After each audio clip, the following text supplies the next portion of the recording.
Le goût d'entreprendre. Une émission proposée par Doris Pradal en partenariat avec la Caisse d'épargne, la Banque des entreprises et des professionnels de Midi-Pyrénées. Bonjour à tous et bienvenue dans ce nouveau numéro du Goût d'entreprendre, émission consacrée au monde de l'entreprise. On reprend ?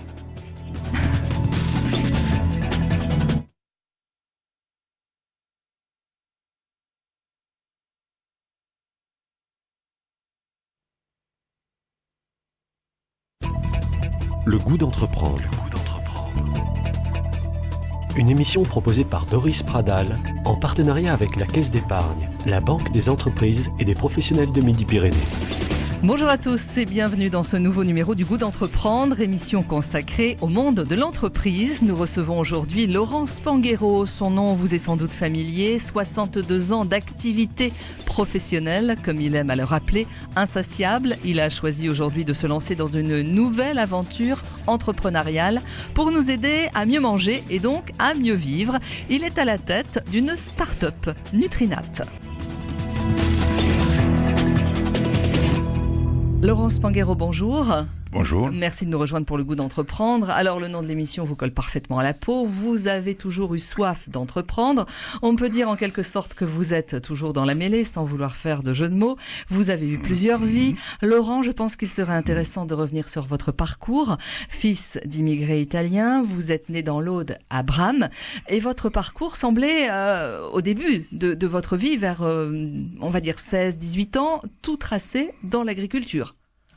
Oui, tout à fait. Après d'autres études communales, j'ai été étudiant pendant 2 ans dans une école d'agriculture, une très bonne école d'ailleurs, où on apprenait à la fois, il y avait des questions pratiques et puis la théorie, et pendant 2 ans, et au terme de ces 2 années, j'étais l'aîné d'une famille importante, 8 enfants, et mon père m'a dit, écoute, j'ai besoin de toi à la maison, donc je peux pas continuer à t'envoyer à l'école, donc je suis resté à la maison et agriculteur, voilà. Agriculteur, donc vous avez travaillé la terre, qu'est-ce que vous avez appris et retenu à cette époque ? Ah, vous savez, c'était encore l'époque où on travaillait avec des bœufs et des chevaux. À l'âge de 9-10 ans, je labourais avec des bœufs.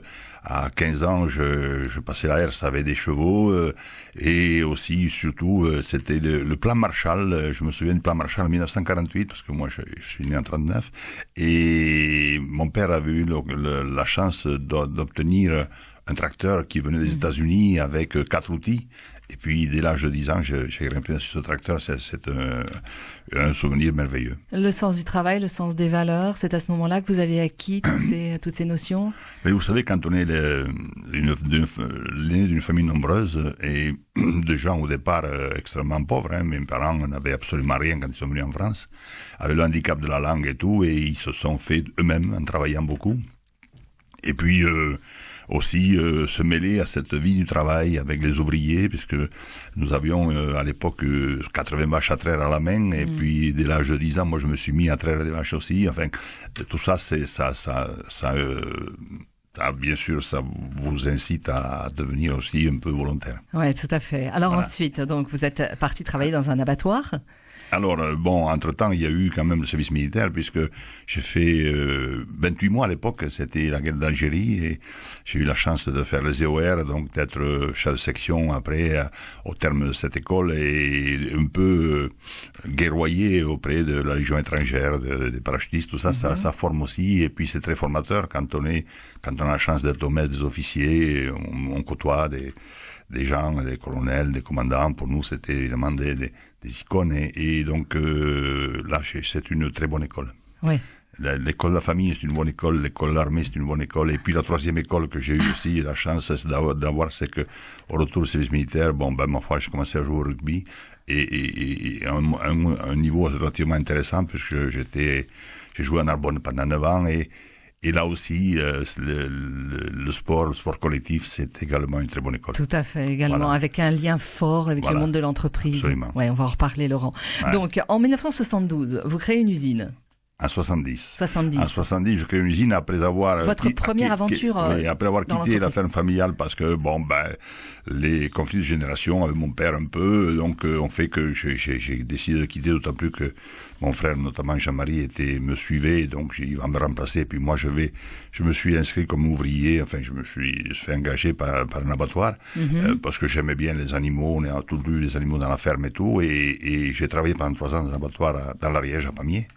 Et au terme de ces 3 années, où c'était une coopérative qui n'était pas très bien dirigée, j'ai décidé de créer ma propre entreprise. Donc, le 16 octobre 1970, et je suis parti tout seul à l'aventure, à l'abordage. Ouais, et donc, et ça a très bien marché, puisque au bout d'un an, j'avais 15 personnes, au bout de 2 ans, j'en avais 30. Donc, on a beaucoup grossi. Et en 72, j'ai décidé de amplifier mon activité par l'atelier de découpe, ensuite en 78 par la création d'une usine de plats cuisinés. Dans la continuité, en fait, c'était logique. C'était logique. Ouais. Là, j'étais surtout à Castelnaudary, le fameux cassoulet de Castelnaudary. J'ai dit, il faut le mettre en boîte et faire du bon cassoulet, voilà. Ouais. Et comment vous avez eu justement cette idée lumineuse, hein, vous êtes dit, bon, oui, il faut faire quelque chose. Ça, c'est vrai, il faut le mettre en boîte, ok. Ouais.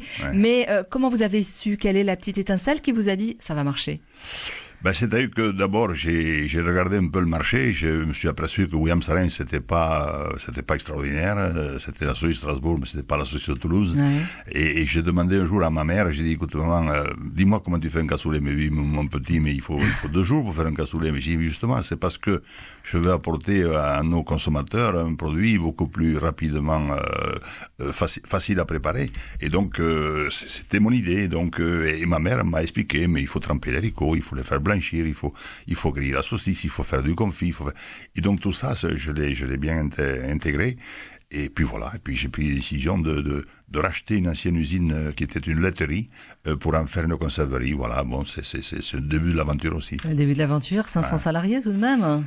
Et oui, alors 100 millions d'euros de chiffre d'affaires. Oui, en 2005, donc 35 ans après, effectivement, on était plus de 500 personnes, 515 équivalents temps plein exactement en 2005, et au moment où j'avais 66 ans, et j'ai décidé de dire avec mes fils, qui avaient eux la chance d'avoir suivi des études relativement importantes, école de management pour le premier, pour l'aîné, centrale pour le second, donc des gosses bien formés avec des expériences extérieures. Danone chez mon fils aîné, Renault à l'usine, chef d'usine à 28 ans, donc des formations intéressantes, et donc je leur ai cédé l'usine en 2005, voilà. Alors en 2005, bon, en 2008, vous traversez une crise. En 2008, alors mes enfants ont décidé d'investir massivement, beaucoup plus peut-être que pouvait le supporter l'entreprise, mais surtout il y a eu la crise de 2008.